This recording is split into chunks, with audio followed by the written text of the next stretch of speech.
Hello, this is Group 2's teaching topic assignment for Walsh University's MBA 622 Organizational Behavior and Management.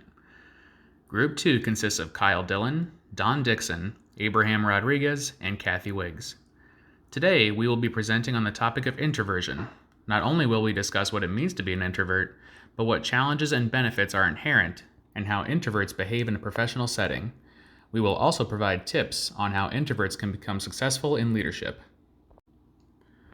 Before we understand how an introvert or extrovert can be utilized in the professional field, basic definitions should be established to define each trait. The terms introvert and extrovert were coined by a Swiss psychiatrist named Carl Gustav Jung in the 1920s.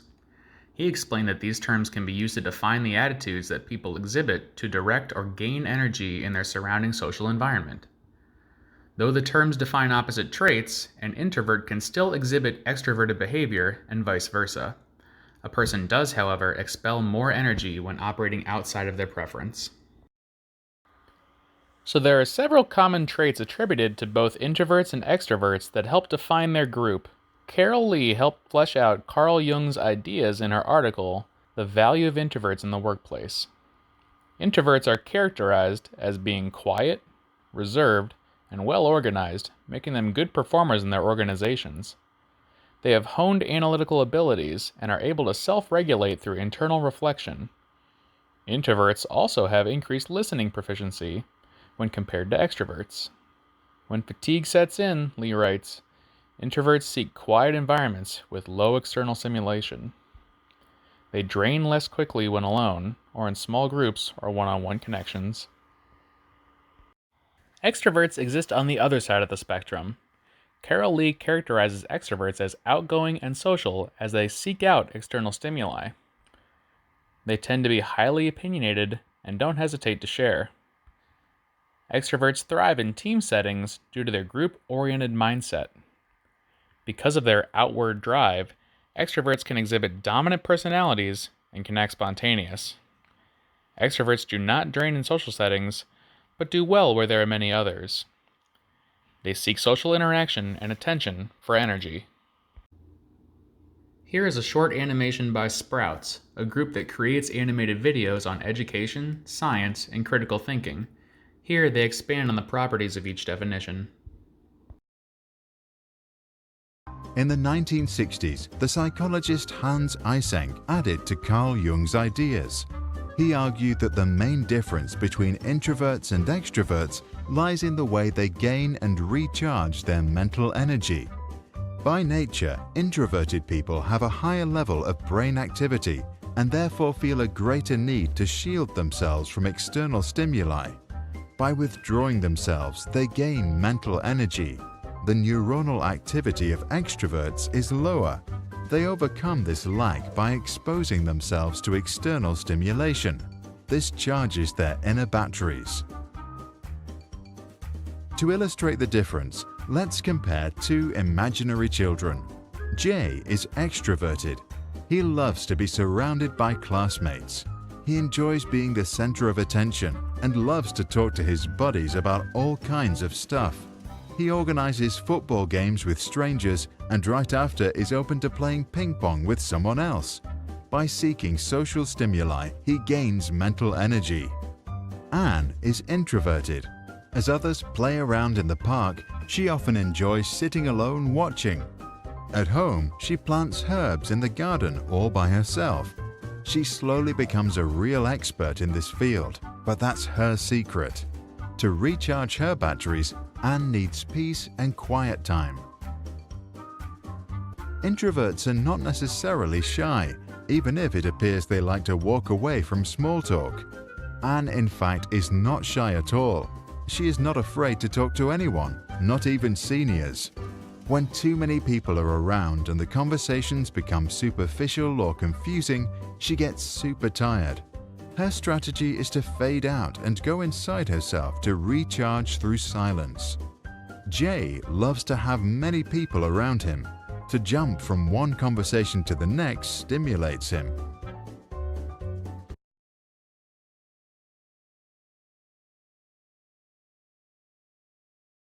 Introverts have a perceived disadvantage to extroverts. Introverts have weaker social skills than extroverts and tend to tire out in social situations. Introverts like to think things through carefully before taking action. Because of this, they are perceived as being slow to act or even unenthusiastic toward change. Introverts are viewed as being indecisive followers and are often overlooked for leadership positions. Many introverts seek the type of work they perform rather than the leadership of the group performing the work. Vane writes that many introverts shy away from leadership positions because it isn't the type of work they signed up for. It's sad that even introverts don't think of themselves as leaders, which is a true loss as they possess critical skills for leadership. Introverts are analytical thinkers, which means they have a natural ability to think through a problem. Introverts can usually solve a problem before it becomes a larger issue because they're able to think it through without the help of others. Introverts are more empathetic than extroverts. They're able to recognize social cues in others to recognize problems, whereas extroverts are more worried about expressing their own concerns. Introverts are more introspective. This means that they can self-evaluate and self-regulate without the need of external notice. An employer is less likely to notice issues with an introvert because an introvert is more likely to recognize and correct them first. Introverts are more inclusive of others. As mentioned earlier, introverts have a better listening skills than extroverts. Introverts are far more likely to hear all available positions in a group setting before making a decision. People are more likely to succumb to an idea that wasn't their own if they feel they were at least heard. Here is a clip of a young woman by the name of Crystal Rebello, who speaks from the perspective of an introvert.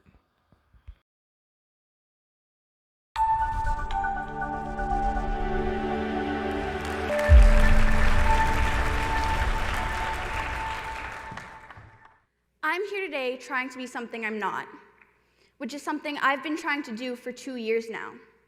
Write a TED Talk, share my ideas, talk in front of such a large group of people. Now, I know a lot of you are probably thinking, she sounds a bit shy, or maybe she probably gets nervous easily. Yeah, all of those things are 100% true, but why? To answer simply, I am an introvert. So what is an introvert? An introvert is a quiet person that doesn't like to talk very much and likes to keep their thoughts mostly to themselves. They're the kind of person that goes home just to relax and have time to think. But that's not to say that an outgoing person can't be an introvert. Just as long as they enjoy the quiet time they get to themselves, they're most likely an introvert to a certain extent.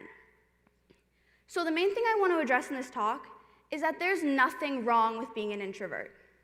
However, society doesn't see it in the same lighting. Society has taught us that being an introvert is the worst thing you can be and that everyone should want to be extroverted. We're told that being outgoing is good and being shy and quiet is bad. We're told in elementary school we have to raise our hands, participate in class, or we lose marks. Every year at parent-teacher interviews, my parents would hear the same thing. Your daughter is very shy. She needs to learn to speak up more. I was told to share my voice whenever possible. As an introvert, those are some very hard standards to achieve. This is why I joined the TED Ed Club 2 years ago, to prove to not only myself, but to everyone, that I wasn't shy. I could write a talk just like everyone else is doing it. No big deal. Slight problem, I never wrote a talk. I couldn't come up with a topic I was truly passionate about that I felt like I wanted to share with the world. I would show up to every meeting and watch my peers continue to develop their talks, and I would get frustrated with myself. Why could they share their ideas so easily and I couldn't even come up with a topic? Now, looking back, I realize I have passions, I have views on the world, and I have opinions. I just didn't want to share any of them because I'm an introvert. But is there anything wrong with that? Statistics say that 50% of the American population is made up of introverts. So society is telling 50% of Americans, about 160 million people, that they need to change who they are to be accepted, to be successful, and to be happy. Keep in mind, within this large group of introverts are people such as Elton John, Emma Watson, Michael Jordan, Audrey Hepburn, Albert Einstein, and so many more incredible, inspiring people. Do you think being an introvert has ever stopped any of them from achieving their goals or being happy? No. A lot of you have probably been told something along the lines of, why be a follower when you can be a leader? But what about every leader needs a follower? Let's look at Mr. Justin Trudeau, Prime Minister of Canada. Do you think he'd be where he is today without the support of the people? If everyone was trying to be a leader, no one would truly succeed, as it's the followers that define a true leader. But that's not to say that an introvert can't be a leader. Let's look at Abraham Lincoln, Rosa Parks, and Gandhi. All incredible, inspirational leaders, and all introverts.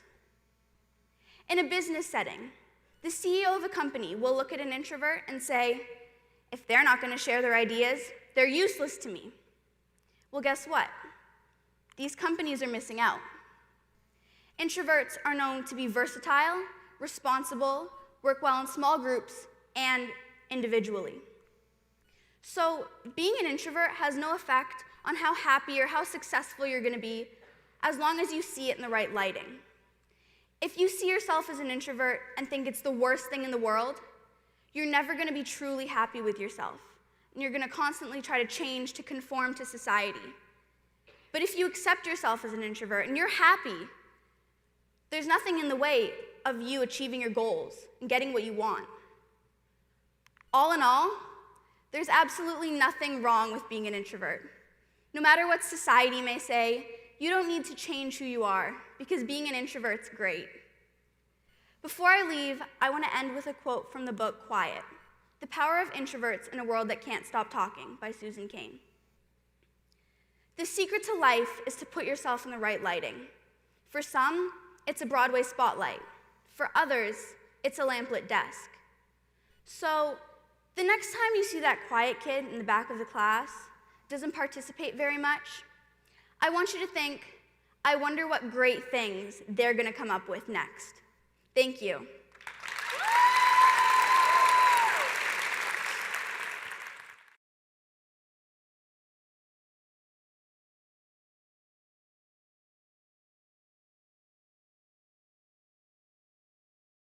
In a professional setting, introverts are the keys to success. It is estimated that 1/3 to 1/2 of the population at large is introverted. An enormous portion of the workforce falls into this category. These are people that desire solitude and operate best in their own capacity, away from the pitfalls of compromise and forced interaction. Introverts are strategic idea generators. This means that they do not require group brainstorms to solve problems. They are able to manage their own work and their own time. Introverts have a good sense of their surroundings and ask strategic questions that will net the most benefit. They focus on the depth and weight of their tasks and don't get lost in the superficial riffraff. The thought process of introverts is the main contributor to their success. Introverts are far more likely, when they encounter a problem, to think carefully. They will then process the information, taking into account the relevant data and past experiences, and reflect on their decision, making sure it fits and makes sense. They will then convey their findings. Okay, so disclaimer. If anyone watching gets motion sick easily, you may want to close your eyes until I say so. Okay, you can look now. On the flip side, you see what I did there? Extroverts are the first to raise their hand and volunteer to solve the issue. They are more likely to provide a knee-jerk solution, and their solution is more likely to change as more information becomes available. Both of these modalities have their perks, and each exist to a degree in modern professional settings. Okay, one more small flip, then we're up right through till the end. Here's Susan Cain. Remember her from Module 2? She will talk briefly on the management style of introverts relative to leadership positions. One really central mind shift is that many people don't think of introverts as leaders, including introverts themselves, and that's completely wrong. So we've had many experiences of going into companies. You ask, sometimes we're brought in to train people where you have a group of introverts who are emerging leaders and who need to kind of rise up to the next level. And you ask them, do you see yourself as a leader? And sometimes they'll answer no, but all it takes is a very quick mind shift to completely change that. Because in fact, if you look at the research, Adam Grant has done groundbreaking research on this, that introverted leaders often deliver better outcomes than extroverted leaders do when they're managing proactive employees. Because they're more sensitive? What is driving that? Well, it's a couple things. One big aspect is if you've got a group of already engaged proactive employees, an introverted leader is more likely to let those employees actually share their ideas and run with them, and they're not so much putting their own stamp on things, like they're actually getting things bubbling up to the surface. So that's one point. But another is you don't tend to find introverts seeking leadership positions just for the sake of being a leader. These aren't people who grew up wanting to be leaders, but rather these are people who just got really passionate about what they were doing, and then in the service of that passion, they build alliances and acquire expertise and inspire trust, and they become these amazing leaders. So like you've seen them on this stage. Beth Comstock identifies that way. General Stanley McChrystal identifies this way. The list goes on. And they're all, you can feel with these people that they've got a really authentic sense. Okay, so by now, some of you have realized that you're introverted and you want to do well in the business world.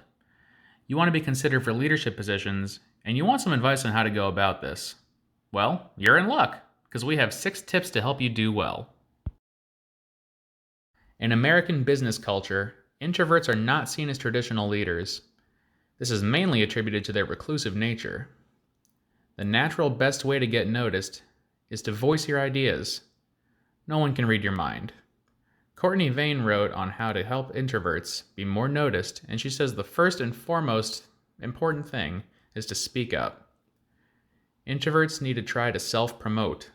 Think about your agenda and what you want to get done. Courtney Vane also advises introverts to seek one-on-one interactions. They're more personalized and less diluted by groupthink. One of the most effective attitudes is to be fully intentional.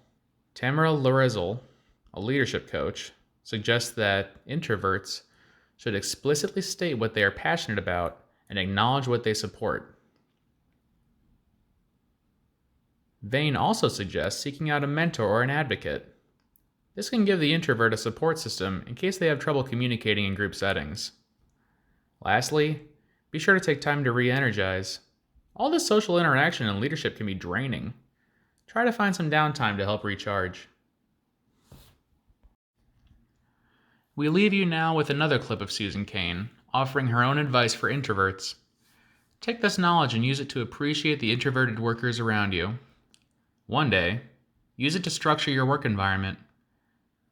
We now invite you to join the discussion below, answer our questions, and leave us questions of your own. Thank you.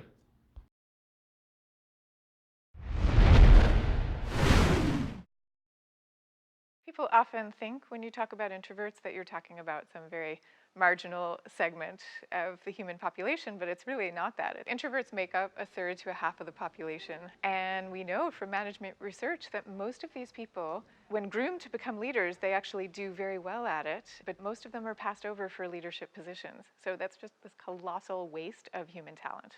So one of my favorite examples is Mahatma Gandhi, who was very shy from the time he was a child and remained that way all his life. But that can have a kind of potency all its own. People can feel if a leader is really dedicated to what they're doing, not because they want to dominate events or be on TV. They're there because they really care about an idea or an organization.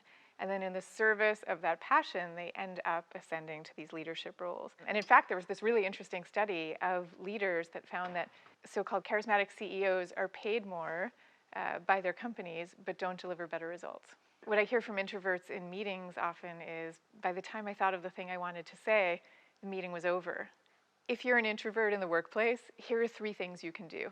One is, before you go into any kind of meeting situation, think about what you want to say in advance and give yourself a push to speak up early instead of waiting and waiting, because the ideas advanced earlier become the kind of anchoring ideas.